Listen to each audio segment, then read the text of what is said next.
Am I the asshole for considering eloping with just my two closest friends and my fiance's parents to keep his meddling sister away without drama? My fiancé Brodie 27 meters and I 26F have been engaged for 2 years and together for 5. We have talked about the wedding we want for a while now. We agreed we wanted a smaller wedding with less fuss and stress. This has not been working out for us, and that's because of his sister Tara. 30F Tara has been on my case lately about getting my two half-sisters involved in my life and the wedding, so I can have family present. This isn't possible. She has been told to stop by Brodie and their parents, but she's acting like it's her place to decide this. Tara told us I won't invite my parents, but at the very least I should invite my siblings, so we can be actual siblings again. She is aware of my background and aware of the fact my half-sisters do not want a relationship with me.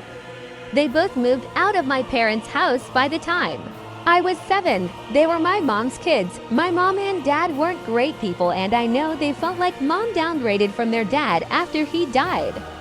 I remember the 4 of them used to fight like crazy, and when I got a little older I realized how awful my parents were. Dad was super strict, to the point you couldn't ask for help with homework or anything. Firstly, because you couldn't question him or mom at all about anything. And also because homework was our job as kids, and you do not get help. Because as an adult you don't get help with your job, and you do it right or face consequences. He also said disgusting things about their dad even after they had moved out. My mom let him.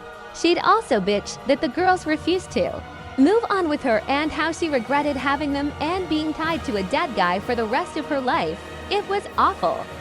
I felt so bad for my half-sisters because I knew it must have been so much worse for them when it was their dad being talked about like that. I reached out when I was 19 and told them I'd love a relationship. And I was so sorry for my parents' treatment of them and how I'd gone no contact with my parents as well. But I never got a reply. And I know both saw the messages I sent, they just never replied. So I took that as them not wanting to know me. Tara knows all this, but she still presses the issue, and lately Brodie and I have talked about eloping to save all the drama. He could take his parents, I could take my two closest friends, and we could take us all someplace nice and marry privately. Brodie's parents think it sounds great, but his extended family heard we were considering this, and they said it's not fair to deny the family the chance to see him get married. So now I feel bad because it's mostly me worried that Tara will try to find my half-sisters or something, or maybe even my parents, if she also can't get a reply from my half-sisters. Am I the asshole?